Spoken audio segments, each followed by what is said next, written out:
राधे राधे, जय श्री कृष्णा। आजकल हमारा चलन हो गया है कि हम हर चीज में उपाय करना चाहते हैं और सोचते हैं कि उपाय करने से हमारी समस्याओं का हल हो जाएगा। हम जब इस सृष्टि पर आते हैं और जन्म लेकर आते हैं तो बहुत सारे योग भी लेकर आते हैं और बहुत सारे दोष भी लेकर आते हैं। यानी कि योग कारक प्लैनेट्स भी होते हैं, ग्रह हमारे, और जिनसे हमें तकलीफें मिलती हैं ऐसे प्लैनेट भी होते हैं। उनका जो हमारा संबंध होता है पिछले जन्म से होता है। उपाय करने से हम उन सब चीज़ों को मैनेज तो कर लेते हैं या थोड़े बहुत दिन के लिए लाभ उठा लेते हैं, पर हमेशा के लिए उन सब चीज़ों से हमें लाभ नहीं मिल पाता है। हम जिस घर में जन्म लेंगे, किस माता की कोख से जन्म लेंगे, कौन से बहन भाई होंगे, कौन से रिश्तेदार होंगे, ये सब हमारे विधाता ने पहले ही लिख दिया होता है और हम उस हिसाब से ही उस परिवार में जन्म लेते हैं।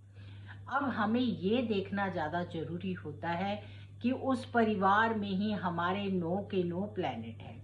जब हमारे परिवार में ही हमारे 9 के 9 प्लैनेट हैं तो क्यों ना हम अपने कर्मास पर ध्यान दें और ऐसे कर्म करें कि जिन भी चीज़ों से हमें कोई परेशानी हो रही है या हमें कोई तकलीफ़ हो रही है तो हम उन चीज़ों का सामना करें, अपने अंदर सहन शक्ति लाएं, धैर्य रखें, भगवान की उपासना करें और उन सब चीज़ों पर काम करें कि जिससे हमें लाभ हो।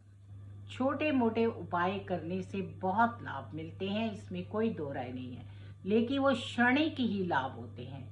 ऐसा कौन सा काम है जिसको करने से हमें स्थिर लाभ मिले, हमें वो उपाय करने चाहिए।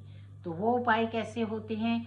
जो आपकी कुंडली के हिसाब से, आपके ग्रहों के हिसाब से होते हैं। तो जब भी आप किसी से अपनी कुंडली का विवेचन कराएंगे तो आपको पता चलेगा कि कौन सा प्लैनेट आपको तंग कर रहा है।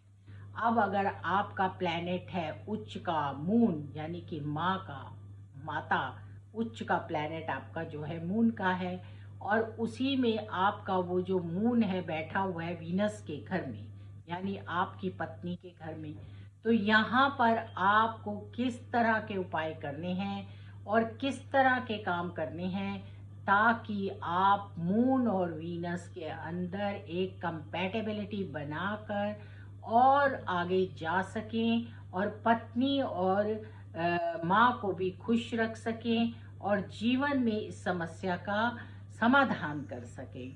तो ये सब चीज़ें आपको दिखाने से ही पता